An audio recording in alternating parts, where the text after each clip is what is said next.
একদিন বৃন্দাবনে রাধাজি মৃদু হেসে শ্রীকৃষ্ণকে জিজ্ঞেস করলেন, প্রিয়তম, বলতো, মানুষ যে কর্ম করে তার ফল কিভাবে পায়?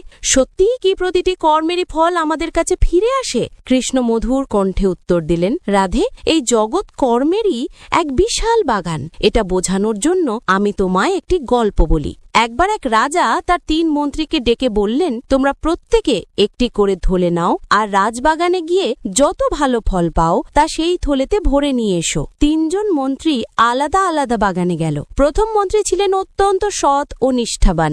তিনি মন দিয়ে পরিশ্রম করে রাজার জন্য সবচেয়ে তাজা, মিষ্টি আর উৎকৃষ্ট ফল বেছে নিলেন। দ্বিতীয় মন্ত্রী ভাবল, রাজা কি আর প্রতিটি ফল পরীক্ষা করবে? একটু ভালো, একটু খারাপ, সব মিশিয়ে নিলেই চলবে। তাই সে কাঁচা, পাকা, পচা সব রকম ফল একসাথে থলেতে ভরল। তৃতীয় মন্ত্রী ভাবল, রাজা তো শুধু থলেটা দেখবে, খুলে তো দেখবে না, তাহলে আমি কষ্ট করে ফল তুলব কেন? তাই সে আলস্য করে তার থলেতে কেবল ঘাস পাতা ভরল।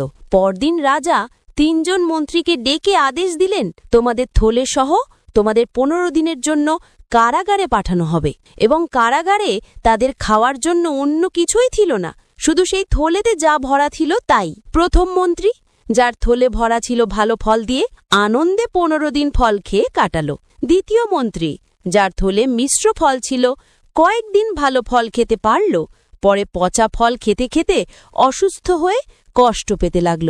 আর তৃতীয় মন্ত্রী, যার থলে ভর্তি ছিল ঘাসপাতা, ক্ষুধায় কদিনের মধ্যেই প্রাণ হারালো। কৃষ্ণ রাধার দিকে স্নেহভরে তাকিয়ে বললেন, রাধে, এই জগৎও সেই বাগানের মতোই। প্রত্যেক মানুষ তার কর্মের থলে নিজেই ভরছে। যে সৎ, পবিত্র ও শুভ কর্ম করবে সে ভবিষ্যতে শান্তি ও সুখ পাবে। যে কর্মে মিলমিশ করবে তার ফলও তেমনি অমিশ্র হবে।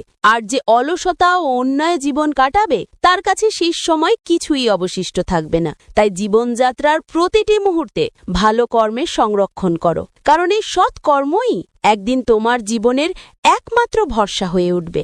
জয় শ্রীকৃষ্ণ।